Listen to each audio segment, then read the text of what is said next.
This is the OTB Television Network, a service of Capital District Off-Track Betting.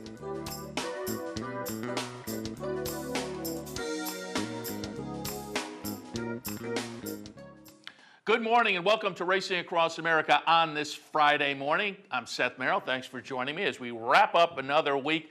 It's a little snowy at the end of the week, but my drive in, not too bad, about the same as yesterday. If you're headed out this morning, as the day progresses, I'm sure it's going to get better, but I came in from Amsterdam up the thruway, a little bit of snow, but if you took your time, it was no problem. And again, the sun's out now, the snow has stopped, the plows are out, and so by the afternoon, I'm sure the commute will be fine. But last couple of days, a little dicey around here. Aqueduct has canceled for this afternoon. They got plenty of snow down there in the New York area as well. So the Northeast, a little socked in for a couple of days, but that'll just make it fun to look down at fairgrounds in Tampa and Gulfstream over the next couple of days and live a little bit vicariously. Top of the show, happy to be joined right now by Brian Nadeau of HorsePlayerNow.com. Good morning, Brian. Hey, Seth, happy holidays. How you been? Same to you. How were your holidays? Yeah, they were great. Yeah, I can't complain at all. Good to be back it was good to be back in the Capital District until last night, but, I'm here. Very good. And speaking of Capital District, you were down here at the Capital OTB Teletheater, the Race Book Clubhouse, 711 Central Avenue in Albany last Friday. You had the happy hour bankroll. You were managing the $500 bankroll. And reports are you did very well, so congratulations. Give us some of the high points. Yeah, I appreciate that, Seth. Thanks a lot. It was a lot of fun. Shannon Donovan had me down and started off to a little bit of a rocky start. I ran third when I had a pretty decent win place bet, and I said, "Oh man, it's not going to be like this all day, is it?" And then got going. Had a few fun tickets. I caught a $400 try at the fairgrounds with a 12-1 on top on a total of $10 play, which was kind of cool. Oh, nice. And, we turned it into, we had it close to 1,000 there for a little bit. I think we sent them home for about 900. And unfortunately, I was live in the cash-out leg of the Pick 5 at Santa Anita with 3 horses from anywhere paying between 800 and about 2,000, but we couldn't get that home. But, it was a good day, and people got some extra money in their account, so I was happy to be a part of it. Yeah, nice, and I'm sure the folks that came down here appreciated it. The bankrolls over the past few weeks, there have been 25 people in each one randomly selected, so everybody got a little bit of dough coming out of that. Nice job, as you have just about doubled your money, which I always think that's right. You're right in the wheelhouse of saying a very, very good day when you do that kind of thing. So again. Yeah. Sign me up for that, huh? Yeah, absolutely. So hats off there on a good afternoon. We'll look for you coming back down for another bankroll at some point. Brian, invited you on today because I mentioned it the past couple of days with the turning of the calendar. The 2-year-olds became 3-year-olds. The Triple Crown Trail has started in earnest. Had your colleague from HorsePlayerNow.com, his regular visit on Wednesdays, Jeremy Plonk. He's coming out. He said on Wednesday, so we'll look forward to it later today, his countdown to the Crown magazine, digital magazine, which hopefully will come out later today. Sounds like a great product with a lot of good information for folks who want to delve into the Triple Crown Trail. But we kicked it off in earnest on Wednesday, the Gulfstream Park Derby, first Derby of the year. Got a couple of nice 3-year-old races coming up on the weekend, and I wanted to get your thoughts on both of those, the Jerome and the Spectacular Bid. We'll kick things off looking at Saturday's Jerome. And again, for folks, I said at the top of the show, Aqueduct canceled this afternoon with the snow they had. But again, the weather has turned, the storm is done. So we should be okay for tomorrow down at Aqueduct. Jerome tomorrow, grade 2 event, $200,000 purse. They're going 1 mile and 70 yards. Some interesting horses in here. We talked about it yesterday a little bit with John De Silva as well. We were looking at horses like Noble Moon, certainly for Leah Giarmati, who off the career debut took a little bit of an ambitious step. Still was an okay third behind Cairo Prince in the Nashua. Classic Giac and Roll also seems a little bit interesting with a couple of wins and 5 starts so far. And one horse John mentioned, I thought I'd pull up some video. We're going to watch video of the November 30th maiden special weight event down at Aqueduct. Surfing USA is going to win this. So the number 10 Surfing USA wins. But running second will be the number 5 Scotland. This was the second career start. Buyer figure jumped up nicely. So again, look for the number 5.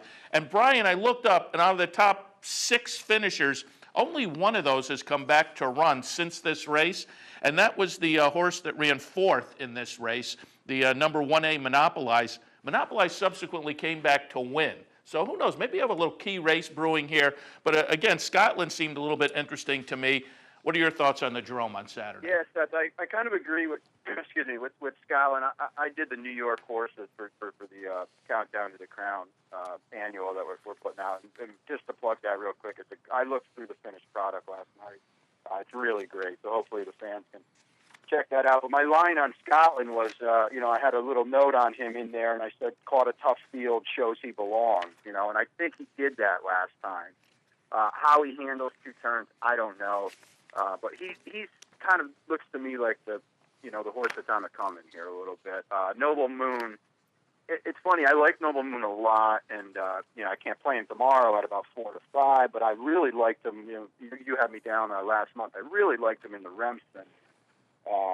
He looked like lone speed in that race, and he would have been 25 lengths in front probably with the way they ran that race. But now he's kind of tomorrow. It's a weird spot because it's almost like he has to win tomorrow. He kind of was this up and comer in the Remsen 6, 7, 8 to 1, and now tomorrow he's every bit of odds on. And he's really got to win. I expect him to win. But it's not like he has a lot of margin for error. So I think to me, Scotland would be the price horse. I didn't find a lot in here, Seth, to be honest with you. I was a little disappointed for a grade 2. There's some Derby points on the line here.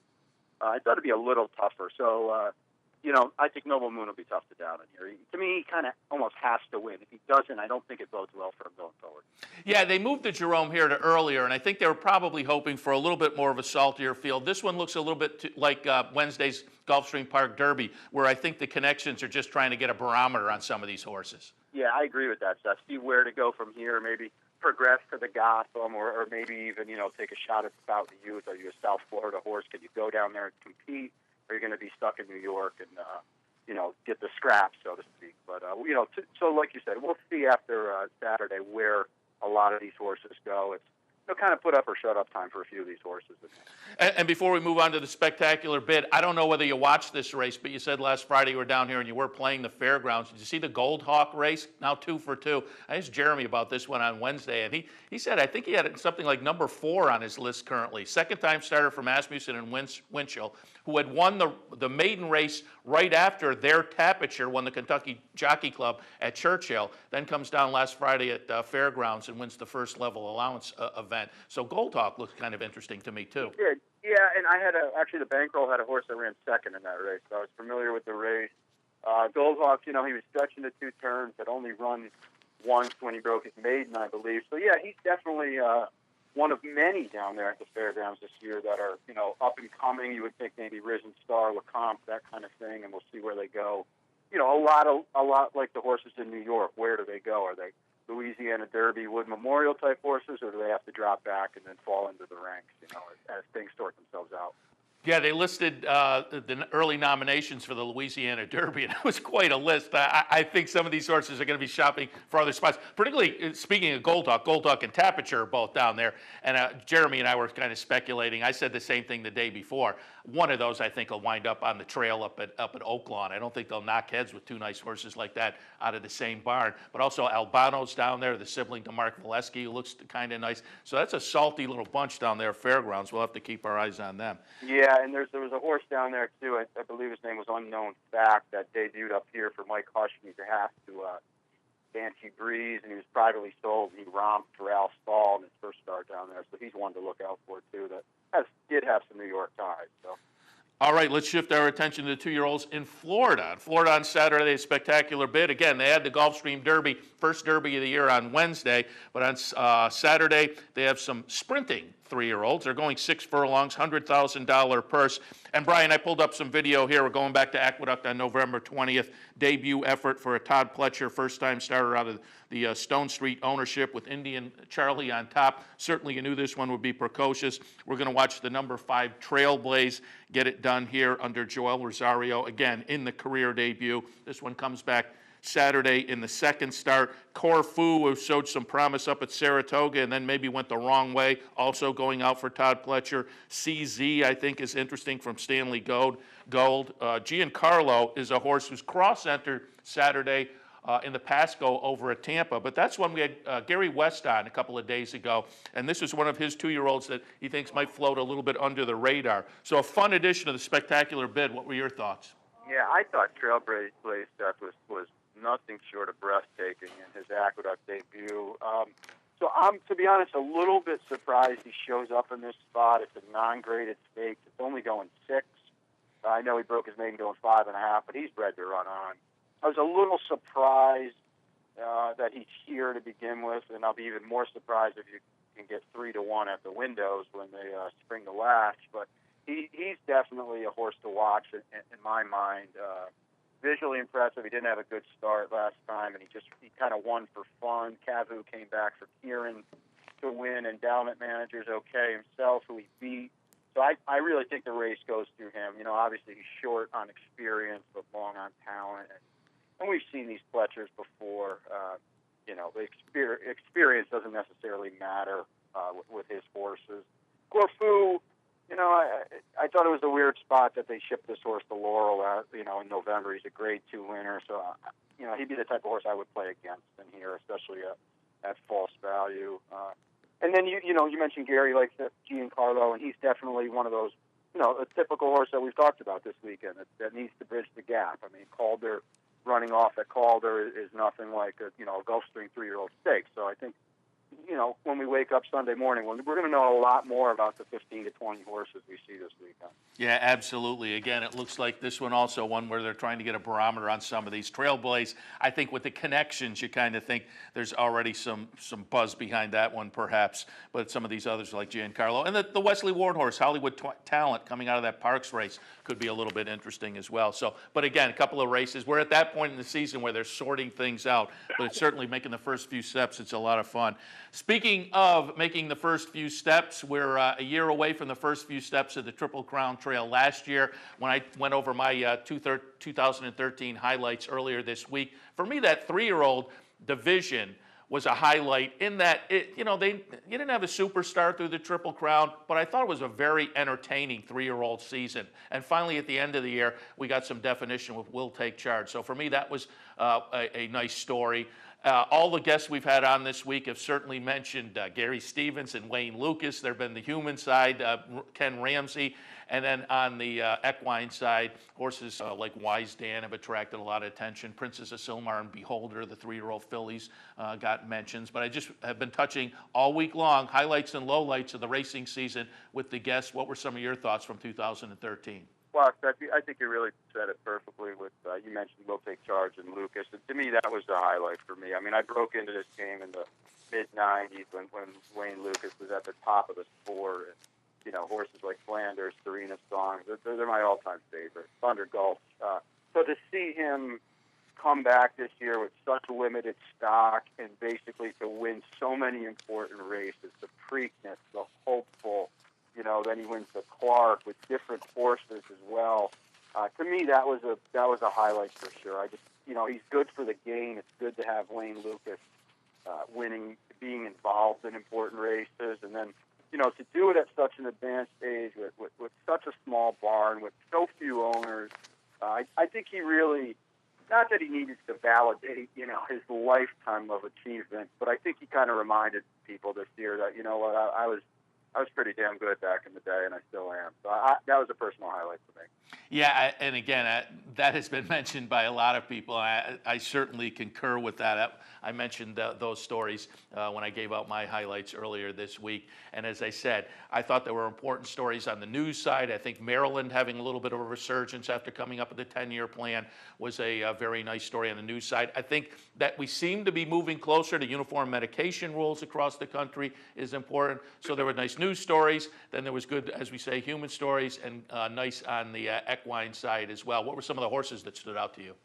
Well, Seth, to me, I'm really looking forward to 2014 with, a horse like Shared Belief, who, to me, has been nothing short of breathtaking in all 3 of his 2-year-old starts. The poise he showed in the Cash Call, his first 2-turn start, and there was that Candy Ride horse, John Sadler, was the runaway there, and he blew the race open entering the turn, and Shared Belief kind of just sat there and watched them go and said, I'll get you in a little bit. And then you don't see that from 2-year-olds. So to me, a horse like that is something really to look forward to with, just loads of potential out west. And, of course, Honor Code here on the East Coast.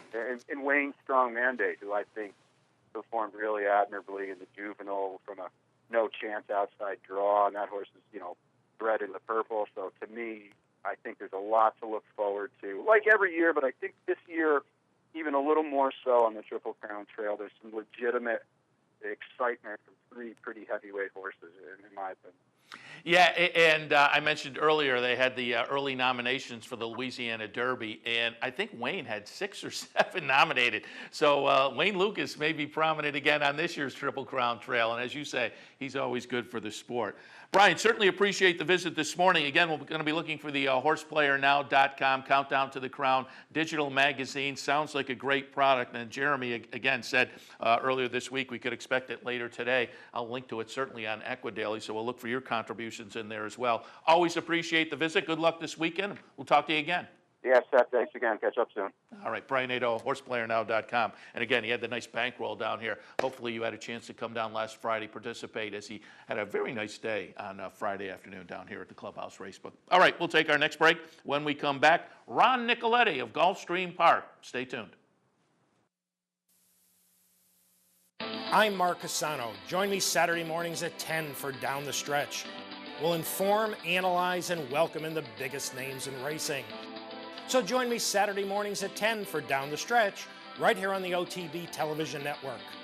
Here in upstate New York, no one provides bettors with more wagering options than Capital OTB. Our network of ranch and easy bet locations stretches from the mid-Hudson Valley all the way to the Canadian border and west to central New York. So whether you need to place a bet, fund your Capital Bets account, or watch the next big race, all the action is just around the corner. A full list of our branch and easy bet locations can be found online at capitalotb.com. Capital OTB, the better and most convenient choice for wagering in upstate New York. Wagering at capitalotbbet.com is as easy as 1, 2, 3. 1. Capital Bet TV, the fastest and easiest online wagering experience where you can monitor 5 different tracks simultaneously. 2. Capital Bet Express. Its straightforward program layout and interactive handicapping information lets you build your wager quickly and efficiently. And 3. Capital Bet Pro, designed especially for the professional horse player. CapitalOTBBet.com. Log on today. Hey, race fans, head down to the all-new Clubhouse Racebook and get in the game. With live horse racing on more than 250 flat-screen TVs, state-of-the-art wagering terminals, fantastic food and drinks, an amazing Vegas-style atmosphere with seating for nearly 900 of your closest friends. Conveniently located at 711 Central Avenue, right off Exit 5 of I-90 in Albany, the Clubhouse Racebook is the better choice. I'm Anthony Mormino. Join me weekdays at 9 for the Handicappers Report. We'll handicap the top tracks across the country and help you prepare for the day in racing. That's the Handicappers Report, weekdays at 9, only on the OTB TV network. Welcome back to Racing Across America. Friday morning, we're wrapping up a week, but as always on Friday, we're happy to be visited by Ron Nicoletti of Gulfstream Park. Good morning, Ron. Good morning. How are you today? Very good. How was your new year? It was very good, very good. We had a lot of fun. I was with the family, and now it's back to serious work. And I know that the holidays are over because the traffic now in South Florida is insane. The snowbird, yeah. My father for years and years was retired. Went over the other side, over the Tampa area, a little south of there. But I've never been there really in the summertime. But I'm imagining, and I would always find it funny. There would be restaurants every year down in his area that would be booming. When I was down there, I'd go down and visit them for the holidays or maybe in January, and then the next year you'd come and they were closed. Yeah. But I think in the summertime they probably don't get anybody. Right, they go out of business. It's a big turnaround. So I heard you got a lot of snow up there and all that good stuff. Yeah, it's a little bit crazy the last couple of days. In fact, last night they closed the New York State Thruway from Albany to New York, so they could. That's how it was up here, Ron. Oh, and the temperature this morning down in the single digits, wind chills below 0. So give us the NV forecast for Gulfstream, because with Aqueduct closed, a lot of eyeballs are going to be looking and enjoying the sun down there on the simulcast signal this afternoon. Well, we're fast and firm, and the temperature right now is about 63 degrees, so a little chilly for us, but it'll be warming up into the 70s today. It's supposed to be a good day, so in South Florida. I don't want to sound too happy, but I sort of am that I'm here. I hear you. And Ron, earlier, have you ever been a Northeast-based guy? Have you had the snowy winters? Oh, yeah. I mean, I lived in New York. I was born and raised in New York City, and, and did all that stuff. And I always remember the day. And one day I had a clothing store in New York, and I was walking back home. I lived about 10 blocks away, and I was, walking backwards. And I said, "This is it for me. I got to find somewhere else to go." Trying to block the wind by walking back. I like that. And all of a sudden, the light bulb goes on as you're walking backwards in this. Yeah, very good. All right, Ron, let's take a look at some of the action for this afternoon. You got a couple for us. Then we're going to look out at the weekend as well. This afternoon, race number 5 down at Gulfstream. 7.5 furlongs on the grass. It's an optional claimer, 25 tags, non-winners of one other than. These are fillies and mares. They're going to go, again, 7.5 on the grass. Your thoughts here? I went with the number 5 in here, Dauphine Rosé, who's turning back to 7.5 furlongs, dropping into this $25,000 allowance optional claimer. After really, I thought, a respectable North American debut in which he finished 5th. That was in the $200,000 Pebbles at Belmont. Chad Brown, all the stats. He's 30% with the this type of 61 to 180-day layoff. Javier Castellano, and I found a great stat the other day. I didn't update it since then, but I was looking at the the jockey standings, and the other day Javier Castellano had 12 turf victories here, and the closest one to him the other day was 4. Now, that has changed because Joe Rocco has won a couple for Shug McGay, but just, something that I was a little taken back at, that he was that far ahead in turf victories so far at the early part of the meeting.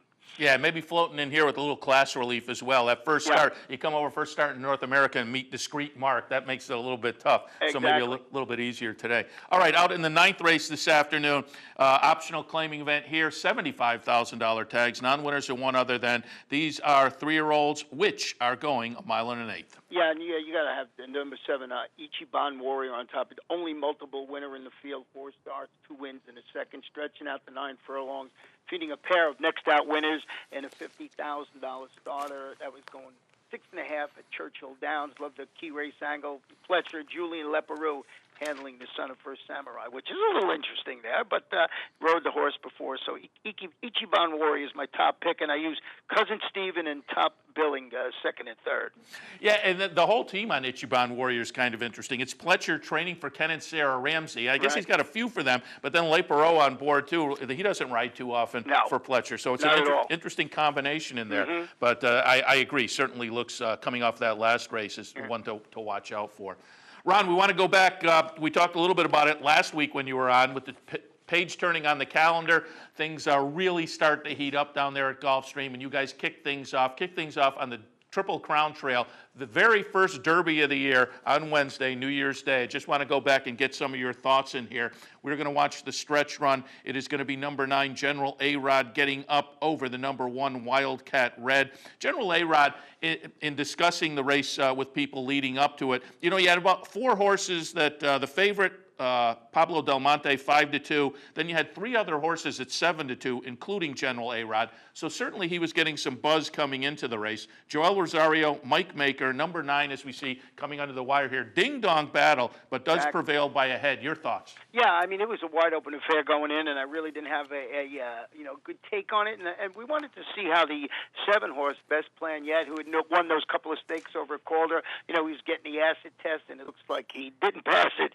because he ended up fading to finish last. I don't know if something happened to him in there, but it was just a wide-open affair, and I tried handicapping, couldn't get a real handle on it, but I threw in some of the horses. I did not like Pablo Del Monte going off as the favorite in there, so it was a wide-open affair, and Best Plan Yet, it's got to go back to the drawing board. Yeah, Pablo Del Monte, I agree with you. This is a horse that certainly had shown some talent. You got Wesley Ward, but it's a horse that was trying the dirt for the first time. Yeah. It's the old Harvey Pack angle. Right. Watch out, the horse trying something for the first time. And so certainly a horse that was playable, but as the favorite, maybe one you want to take a little bit of a shot against in there. Exactly. But General A-Rod could be a little bit interesting going forward. Again, we said before the race, it seemed like one of those races where the connections were maybe just trying to find out what they had. So you would think the first 2 finishers at least probably will progress now because they showed at least a little bit something in that very first Derby of the year. Mm-hmm. All right, let's shift our attention now out to the weekend. You have some nice stakes races on Saturday. One of them, the Old Hat for the 3-year-old fillies. We're going to take a look, though, at a couple of stakes later on Saturday afternoon. First up, a little preview of the Marshawas River. And This is a salty little race, a very nice race coming up on Saturday. It's on the turf at 1 1/16 miles. These are fillies and mares, 4-year-olds and up, grade 3 event. And again, I think it's a nice salty field. I pulled up some video here of Abaco, who is winning back on November 9th at Churchill Downs, coming out of the Cardinal Handicap.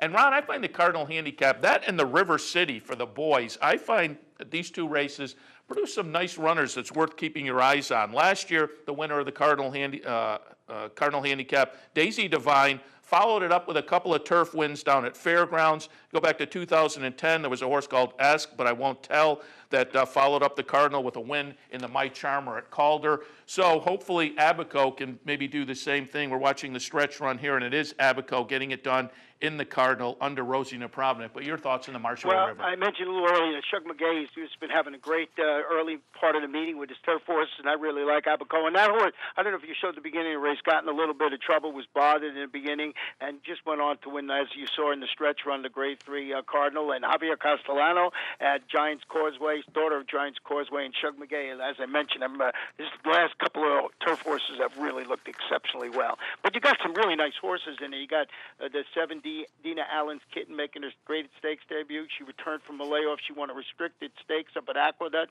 then came back and won the Claiming Crown Tiara here. Chad Brown, Alan Garcia, is going to ride because Castellano is going to stick with Abaco, go to Abaco. So there's an interesting angle right there. And then you got the 3 Angelica Sabata. She's been just, good at this distance, 4 starts, 2 wins, followed her victory in a Campano handicap where she comes back and runs second in the 9 furlong grade 3 My Charmer across town at Calder. This mare has never been better. She's doing real great, and I think the turnback's going to help her tomorrow. Excuse me. Yeah, it as I say, it looks like a nice competitive field in the Marshall's River. Coming up right after that is going to be the Spectacular Bid.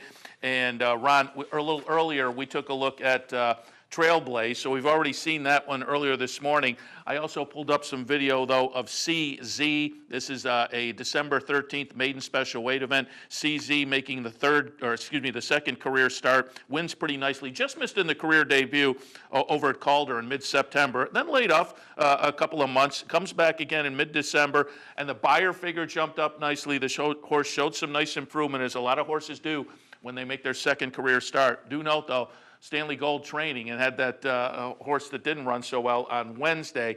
But we looked at Trailblaze earlier. Corfu's in this race. Giancarlo, I talked to Gary West on Wednesday. He wrote a column on ESPN.com that mentioned some under-the-radar 2-year-olds. That was one he threw in. I think the Wesley Ward horse, Hollywood Talent, also kind of interesting. But again, under the wire here, we're seeing CZ. What are your thoughts? Yeah, it was a pretty nice performance in that race. Broke from post 14. That's pretty tough, and just wore down the rivals, and did run pretty well in there. And Stan Gold does an excellent job with his training. So CZ, one of the interesting horses in here, and it was it was hard to set the morning line in this particular race because there's a couple of horses, as you see. Trailblaze, as you mentioned, Corfu, and Giancarlo gets a 98 buyer in that race. So rented in Tampa on Saturday also, and I heard through the scuttlebutt that the horse might be running there at Tampa, so I don't know if it'll be in actually in the Spectacular Bid, but a horse definitely to watch. Okay, interesting. That's actually why I didn't pick the video for Giancarlo, because I didn't know which way,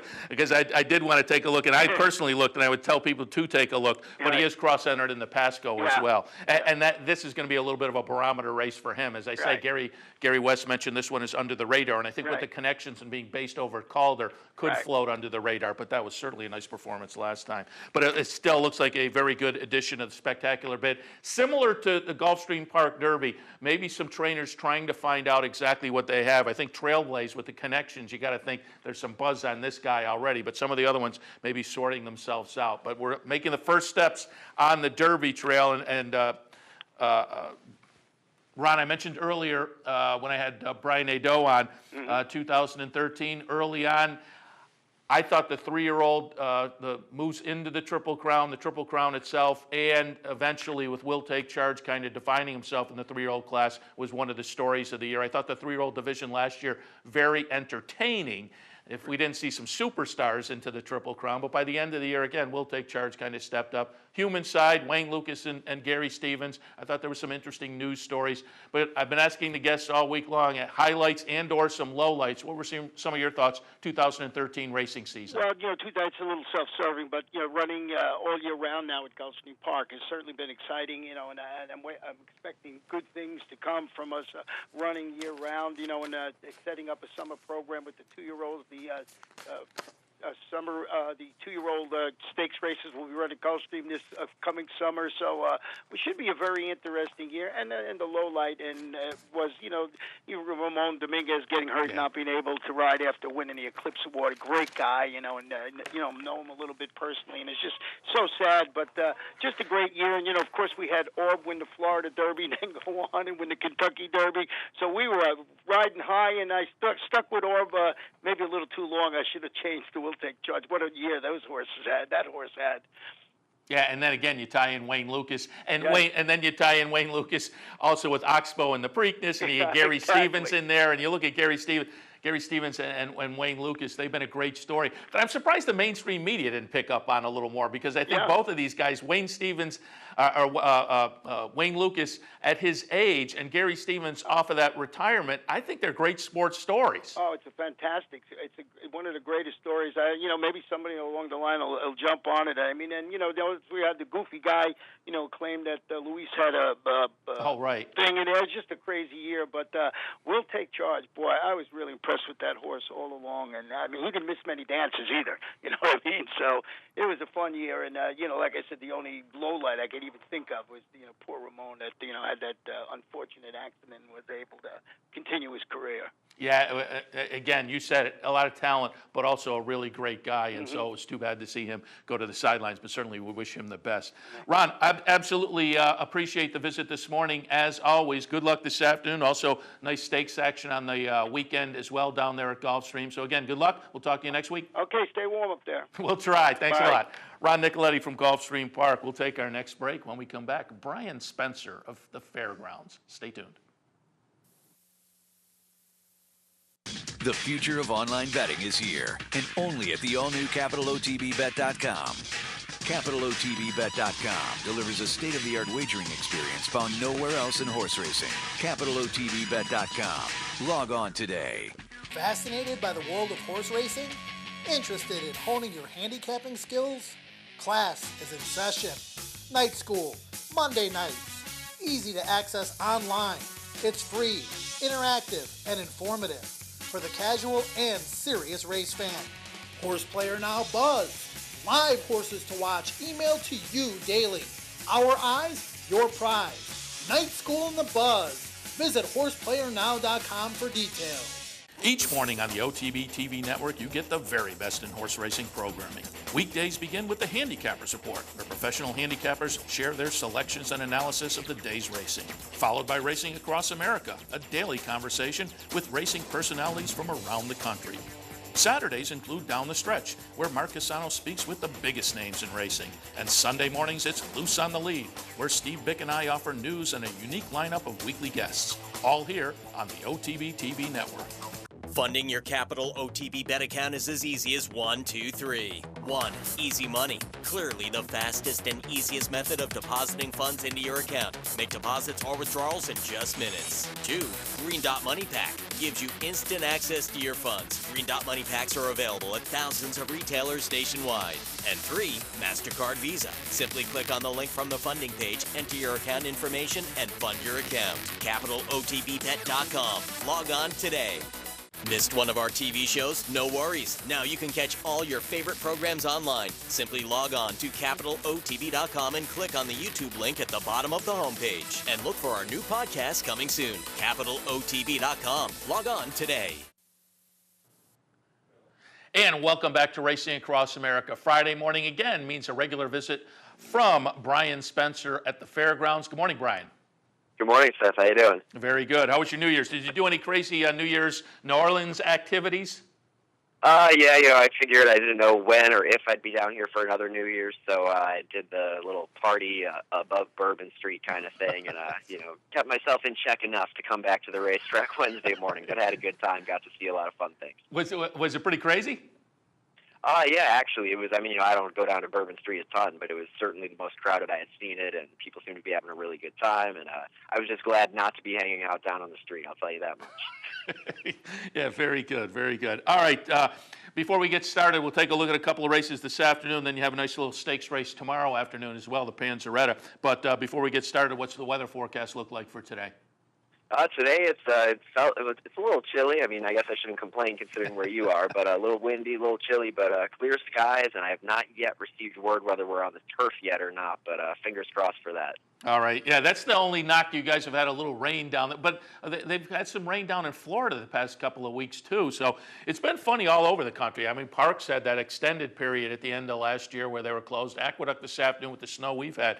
So north, south, everybody's been getting a little bit of it, but still the temperatures certainly more pleasing down in your neck of the woods. This afternoon, you're going to take a look at a couple for us, starting in race number 7. That's a maiden special weight event. These are 3-year-olds. They'll go 1.70 miles. Your thoughts on race 7?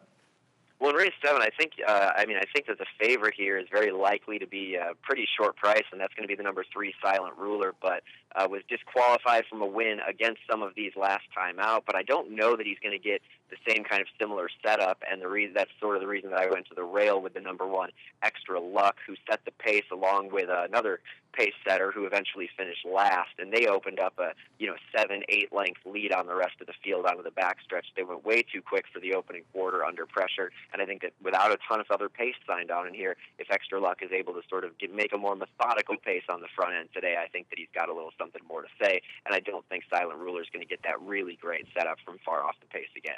Yeah, I'm just looking at the PPs here, and it looks like you may be right. The number 4 Treaty Oak maybe has a little bit of speed, but this is the 3rd career start for Extra Luck. Last time was the first time around 2 turns, showed a little speed. So those are the kind, I think, maybe get a little education, and that speed can hold on a little longer perhaps the next time, particularly if they don't get pushed, and that may be the case in here. So number 1 Extra Luck certainly does look interesting. Let's go out and take a look at race number 10 this afternoon down at the fairgrounds. A Louisiana-bred optional claiming event, $12,000 tags, non-winners of one other than. These are Fillies and Mares 4-year-olds and up. They're going to go 3/4 mile. Your thoughts?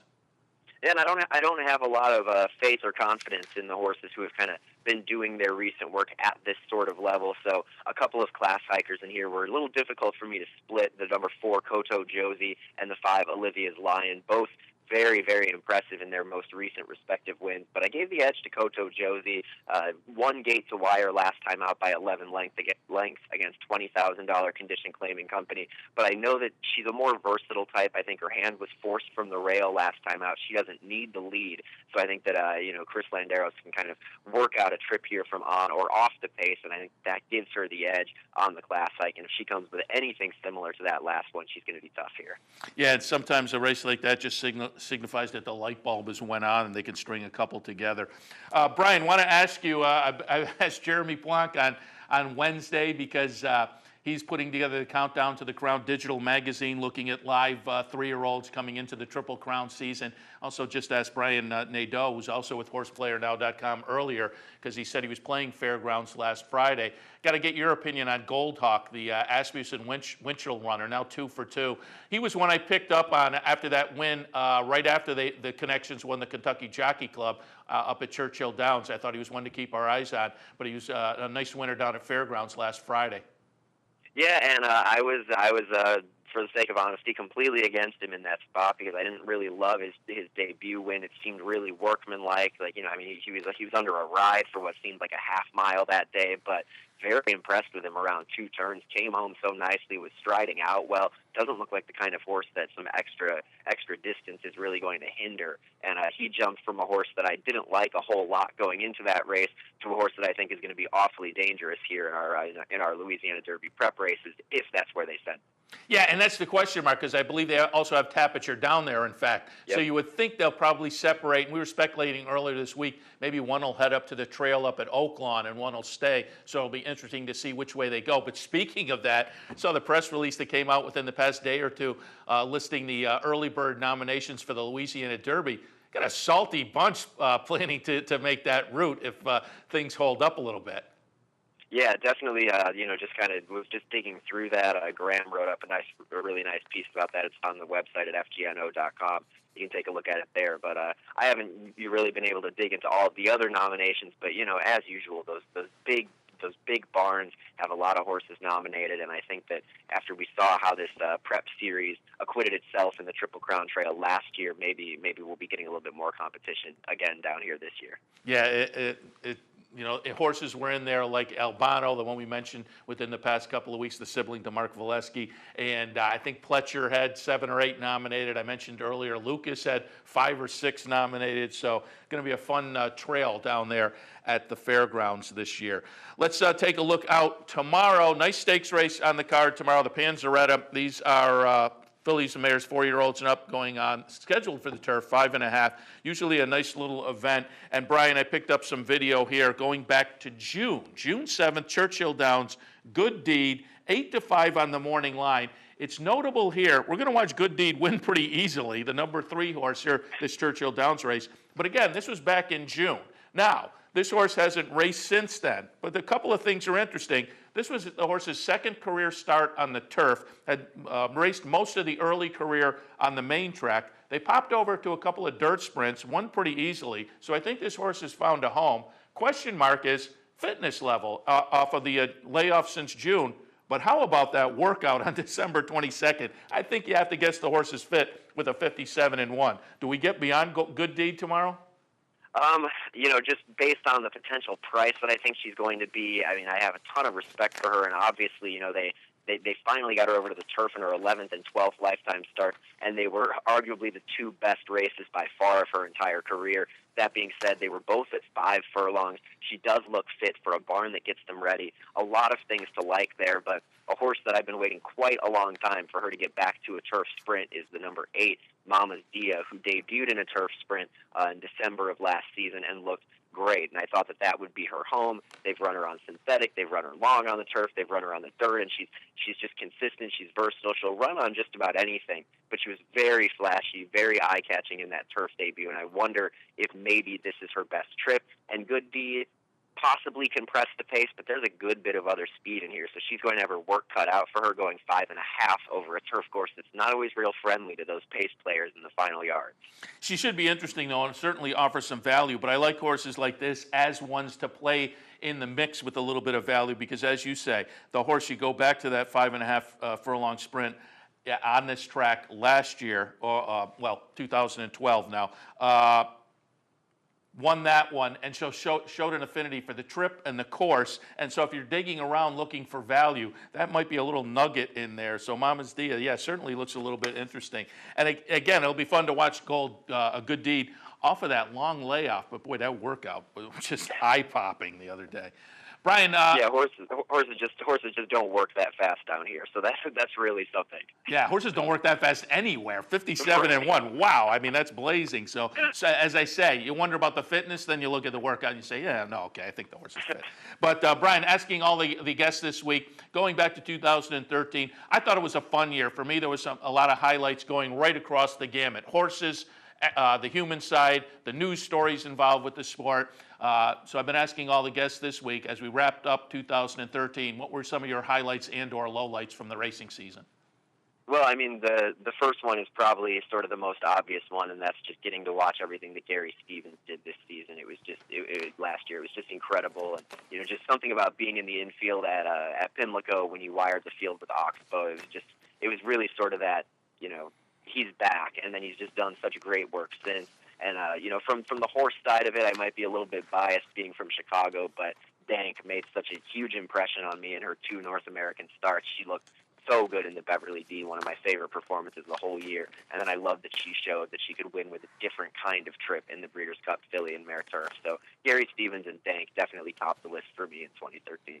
I've been asking everybody all week, and now that we're at the end of the week, I think Gary Stevens is the story of the year because virtually everybody has mentioned that, and that you can't deny it because he comes back off of that 7 years on the sidelines, comes back, has a great season, then caps it off, Breeders' Cup Distaff, Breeders' Cup Classic, but then on opening day at Santa Anita, he wraps up the year with another Grade 1 win. So you look at his stats, you go down the jockeys list for the year end, number of starts, number of wins certainly don't stack up to particularly a guy like Castellano. But then you look at the races he won and just the comeback and being on a Triple Crown winner in Oxbow in the Preakness, wrapping up the season, will take charge. You know, it's just it was a season that really kind of left you scratching your head a little bit, and as I've said to other folks, wondering why the mainstream media hasn't picked up on this a little bit more. Yeah, I mean, really, this was just. I think that by and large, this was one of these sort of better years in the sense that there were just a lot of really great stories, as you mentioned. Mucho Macho Man will take charge, turning his form around and getting so good towards the end of the season. But you know, Gary Stevens, just I mean, he really is kind of the top story of the whole year for me, just in the sense that. You know, he just proved that he's still one of the best ever. There's no doubting that, I don't think. Yeah, he's the guy. All right, Brian, again, as always on Fridays, we appreciate the visit. Good luck this afternoon, and again, have fun tomorrow as well. Nice stakes race on the card with the Panzeretta. So thanks for the visit this morning. We'll talk to you next week. All right, sounds good. And one last note, we are off the turf. Just got the note. Okay, very good. Thanks for that. All right. Very good. Bye. Brian Spencer from the Fairgrounds. We'll take our last break of the hour when we come back. Little news of the day as well. Also take a look out. As noted, Giancarlo cross-entered in the Pasco. We'll take a little preview of that Pasco as well, give you some ideas there, because that is the third notable 3-year-old race on the stakes schedule for tomorrow. So stay tuned. We'll take our last break of the hour. When we come back, Racing Across America continues. I'm Jeff Carl. Join me Saturdays and Sundays at 9 for the Handicappers Report. We'll handicap the top tracks across the country and help you prepare for the weekend in racing. That's the Handicappers Report, weekends at 9, only here on the OTB TV network. I got it. Watch me. I got it. Hey! I got something that makes me want to shout. I got something that tells me what it's all about. I got a move that tells me what to do. If you don't, brothers and sisters, then you won't know what it's all about.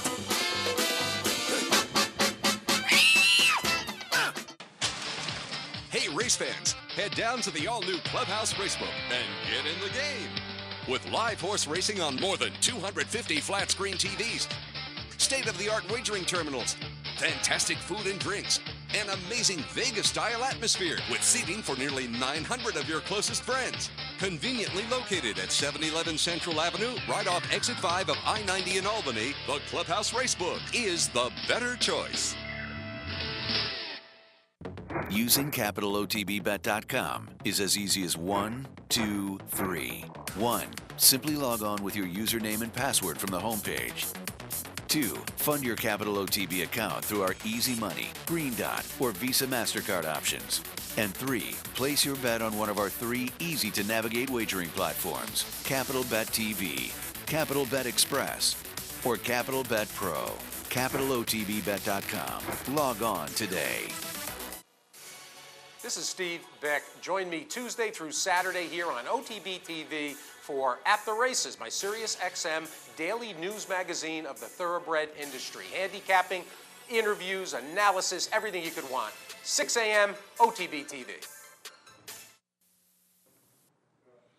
Welcome back to Racing Across America. Seth Merrow in here on this Friday morning. Do want to remind you, the 2014 NYRA calendar will be a giveaway item here at the Clubhouse Racebook this Saturday. $2 admission gets you a calendar, first 300 people through the door. So again, down here at the Clubhouse Racebook, there is the NYRA calendar giveaway this Saturday, tomorrow. The first 300 patrons, $2 admission fee. Do note, though, that all the proceeds go to a great cause. It's kind of an unfortunate, the tragic death of the trooper on the thruway last month. The proceeds are going to go to his family, so keep that in mind. But again, tomorrow down here, Clubhouse Racebook, 711 Central Avenue in Albany. Racing notes, do want to remind you, talked about it a little bit at the top of the show. Aqueduct canceled for today with the crazy weather we've had up here in the Northeast over the past 24 or 36 hours. So Aqueduct is canceled, and as we just heard from Brian Spencer, if you're playing Fairgrounds this afternoon, they're off the turf. Fairgrounds off the turf for this Friday afternoon. They have announced some Eclipse Awards. Media Eclipse Awards get announced a little bit earlier, and they're not voted on by the entire Eclipse voter blocks. They are voted on. Some special panels look at these media nominees. But the photo of the year was handed out to Jamie Radosevich Hernandez. She was awarded for a photo of Wise Dan that was shot from the infield at Churchill Downs in the Firecracker Handicap night race with some rain coming down. It had an otherworldly feel, almost looked like snow. You can catch that. I'll try to pull that photo in either over the weekend on Loose on the Lead, or we'll have it next week so you can take a look at the photo. You can find it online, though. Nice photo. It's always kind of a subjective thing, the photo. And again, a small panel votes on these. So year in and year out, I think these are the kind of things that either you look and it appeals to you or it doesn't. But it was a nice photo, certainly. Also, Media Award handed out to HRTV. And this is interesting. There is a local connection. HRTV got the Media Clips Award for television features for a documentary called Saratoga Warhorse. And Saratoga Warhorse is the organization right up here, up the road in the Saratoga area, using equine therapy to assist struggling war veterans. It was a 30-minute documentary that aired early in November. They filmed right up here in the Saratoga area, so certainly hats off to not only the folks at HRTV for winning the Eclipse Award, but for Saratoga Warhorse and the work they're doing. There was a nice article, I want to say it was in the Blood Horse. You may be able to look it up. If you went to Google and typed in Saratoga Warhorse and Dominguez, there was a story about Ramon Dominguez actually coming up and going through the program maybe a month and a half or so ago and having some very good things to say about it. Typically, they're serving, again, war vets therapeutically, but Ramon Dominguez, again, went up, took part in it with some war veterans and proclaimed it a very good experience. And again, I think that article was in the Blood Horse. You can read more about Saratoga Warhorse if you aren't familiar. But again, HRTV wins an Eclipse Award for their documentary on Saratoga Warhorse. And finally, NBC Sports, also an Eclipse Award. They won in the live television category for the 2013 broadcast of the Kentucky Derby. So some Eclipse Awards handed out in the various media categories. Speaking of articles, it's worth taking a look at. Pull up an article from the Racing Form, maybe a couple of days old, so you may, well, no, I'm looking here, it came out, Wednesday, the 1st, towards the end of the day. So you may have to go down the list of older news on the DRF website a little bit, but the Daily Racing Form, an article titled, Turfway Park, Hammond quietly piles up winners in male-dominated sports. And I have to admit, trainer Kim Hammond is one that had completely gone under my radar. Maybe one of those things, I handicapped the Kentucky circuit and racetracks like Turfway Park, either on my own or when I come in here occasionally. Some of these tracks will certainly be in the mix on the Handicappers Report as well. And it's just, I get the feeling she is a workaday trainer that neither has stats that are jumping off or are negative, because those are the kind of names that may stick in my memory.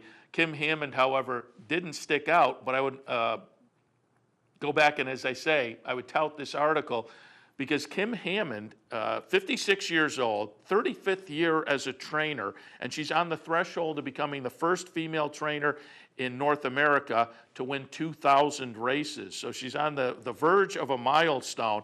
I will say I pulled up the stats for Kim Hammond just to see what she has, where she is in that quest and what she has running.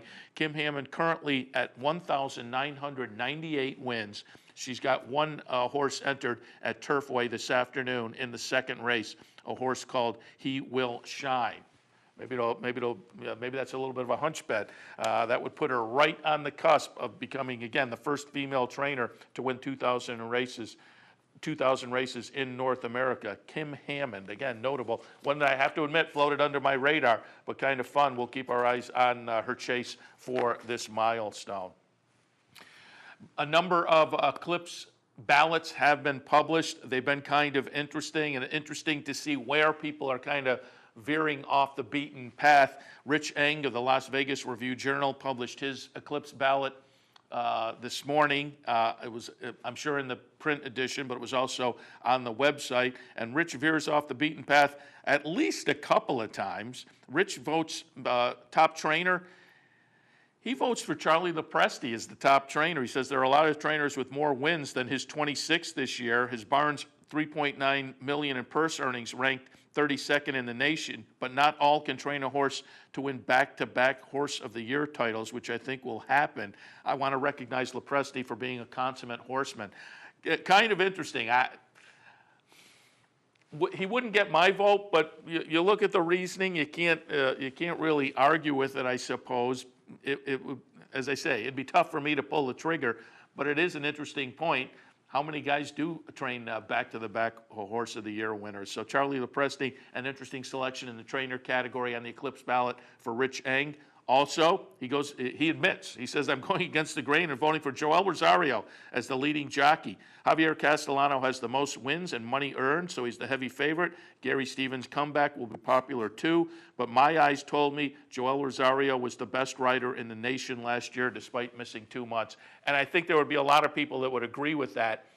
Again, though, it's hard to pull the trigger without the numbers to support it. It wouldn't surprise me that he gets some votes, but I just think the numbers, I think Castellano will win because I think a lot of voters just look at those raw numbers. I think Stevens is going to get a certain push. And again, Joel Rosario, I think a lot of people might agree. He was the best jockey, but the time on the sidelines cut into his numbers. So I think it's going to be tough for him to make up that ground. Some of the other categories, some of the interesting categories that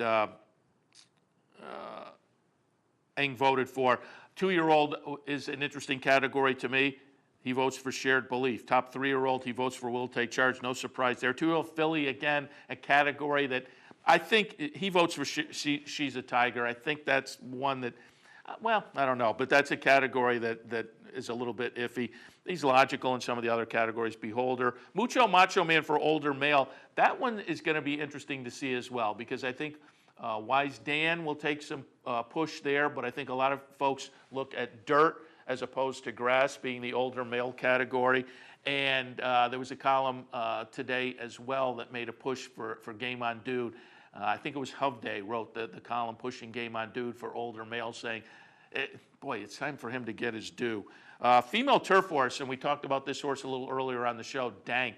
And typically Europeans, I hate when they come over here and raid the Breeders' Cup and have one good race and they're back to Europe and they win an Eclipse Award. But Dank was over here for a couple of races. Wins the Bev D, wins the Breeders' Cup. So that one is deserving. I would have no arguments there. And then again, there are some logical ones. Wise Dan is the male turf horse. Ken and Sarah Ramsey is owner and breeder. Apprentice jockey is Victor Carrasco. So Rich Eng going with the grain in some categories, going against the grain. And I published the Eclipse ballots that have been published, I posted on Equidaily. I haven't put Eng's up yet. There are a couple others, including Steve Christ. Steve Christ's Eclipse ballot is on the Racing Form website today, at least in the equine categories. So the 2 or 3 that have come out within the past 24 hours, I'll have up on Equidaily later today. I already have probably another 5 or so. So a limited sample, but you can get an idea of where some people are going and if they're shifting off the beaten path or going more logical in some of these categories. So I'll just give you maybe a little bit of a barometer where the Eclipse Awards are headed this year. All right, that's going to wrap things up for Racing Across America for this Friday morning. Again, Aqueduct canceled. We now know also Fairgrounds is off the turf. Keep that in mind. Some great racing over the weekend, though, as we kick things off on the 3-year-old trail. Again, that Paso down at Tampa. Giancarlo, Ron Nicoletti gave us a little heads up that maybe Giancarlo will be tilting in that direction, and that was one of those horses that we talked about earlier this week as an under-the-radar 2-year-old. So maybe the Pasco and Giancarlo will be a race to watch as well. Going to wrap it up. Again, Racing Across America here every Monday through Friday from 10 to 11 a.m. A little earlier is the Handicappers Report. This morning it was Anthony Mormino and Jeff Carl. Hopefully they gave you some good ideas. So cash some tickets. We'll see you next week. Don't forget, though, a lot of great racing programming here on the network over the weekend as well. So enjoy all that. But as far as Racing Across America, we'll see you next Monday.